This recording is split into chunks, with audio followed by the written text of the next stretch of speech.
आज समाजवादी पार्टी के मुखिया अखिलेश यादव ने एक रिएक्शन दिया है दो आतंकवादियों की गिरफ्तारी का।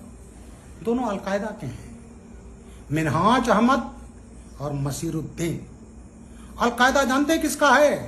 ओसामा बिन लादेन का, जिसको अमेरिका ने पाकिस्तान में मार दिया था। अल जवाहिरी का भी पता नहीं है, वो शायद जिंदा है। अलकायदा वो है जो सीरिया और इराक में लड़ रहा है, अफगानिस्तान में लड़ रहा है, और वो आतंकवादी हैं जिन पर आज अखिलेश यादव ने कहा है कि एटीएस पर मुझे विश्वास नहीं है। मैं एटीएस को बधाई देता हूं। मैं अखिलेश जी के व्यथा समझ सकता हूं। वोट बैंक की राजनीति की तरह यह पार्टी हमेशा जिहादियों के साथ रही है। उसका प्रमाण है 26 जनवरी 93 में एसएसपी मेरठ था, पीएसी पिकेट पर हमला हुआ था, काल हुआ था। 26 जनवरी मुसलमान ना मनाए, मुसलमानों ने मनाया, मैं भी गया था। जैसे मैं घर आया धमाका हुआ, पीएसी पिकेट पर हमला हुआ। गाजियाबाद 41 बटालियन के हवलदार शर्मा मारे गए, कई लोग घायल हुए, दंगा होते होते बचा।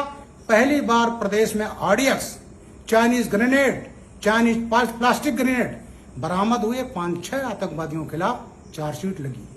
नेताजी 93 में पावर में आते हैं। 94 में इन्होंने अपनी तुष्टीकरण की निकृष्ट लेवल पर जा करके आतंकवादियों के केस वापस ले लिए थे। फिर अदालत ने वापस नहीं होने दिया, और फिर मैं डीआईजी आगरा था। 95-96 में गवाही देने गया था, सबको आजम कारावास हो गई। अखिलेश जी 23 नवंबर 2007 को यूपी के लखनऊ, फैजाबाद, बनारस की कचहरियों में हमले हुए थे। 15 लोग मारे गए, जिसमें काफी वकील थे।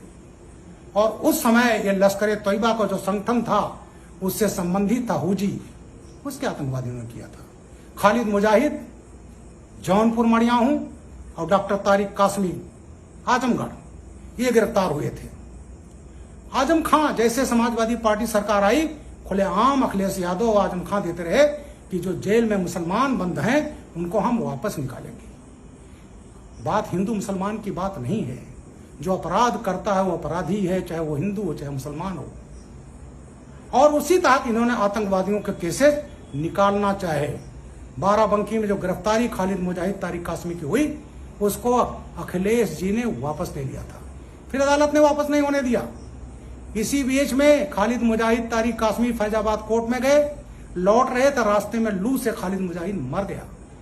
और उसके मरने के बाद मेरे खिलाफ, और उस समय के डीजीपी विक्रम सिंह रहे, मैं तब रिटायर नहीं हुआ था, एडीजी सिविल डिफेंस था, हत्या का मुकदमा इसी बाराबंकी कोतवाली में 18 मई 2013 को अखिलेश ने कायम कराया था मेरे 42 पुलिसकर्मियों के साथ में। ये मैसेज दिया कि इनकी हिम्मत कैसे हो गई हमारे प्यारे आतंकवादियों को गिरफ्तार करने की। उस केस को भी अदालत ने वापस नहीं होने दिया।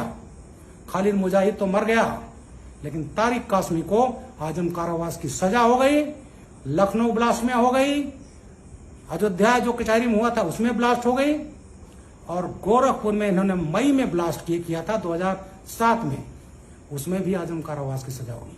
तो ये बेचारे आतंकवादी पालने वाले, जिहादी पालने वाले, अपराधी पालने वाले, तो इस पार्टी के डीएनए में है गुंडई। और अपने वोट बैंक के लिए, ये तुष्टीकरण के लिए किसी हद तक राजनीति पर, किसी उस पर जा सकते हैं।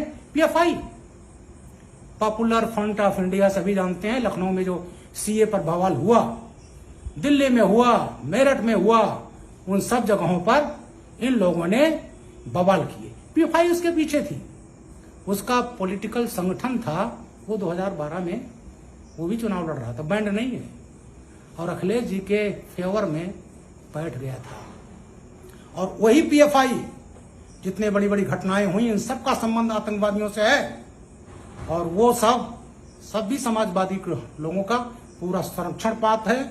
2012 से 17 अखिलेश सरकार रही उत्तर प्रदेश में, और यहां आतंकवादी दिल्ली स्पेशल पुलिस ले जाती थी, एनआईए ले जाती थी। लेकिन इनके कार्यकाल में कोई भी आतंकवादी, अरे जब डीजी के खिलाफ मुकदमा कायम करोगे, रिटायर्ड डीजी के खिलाफ करोगे, एसपी के खिलाफ करोगे, तो किस इंस्पेक्टर, किस मातहत की हिम्मत है कि वो आतंकवादियों के खिलाफ मुकदमा करे। यही हमारी एटीएस में चीफ रहा हूं 4.5 साल, इसको डिफंक्ट कर दिया अखिलेश यादव ने। और आज जो है जब एक बहुत अच्छा काम हुआ है तो माननीय अखिलेश यादव जी कह रहे हैं अपने वोट बैंक, अपने वोट को तुष्टिकरण के लिए, हमें विश्वास नहीं है, शर्म आनी चाहिए।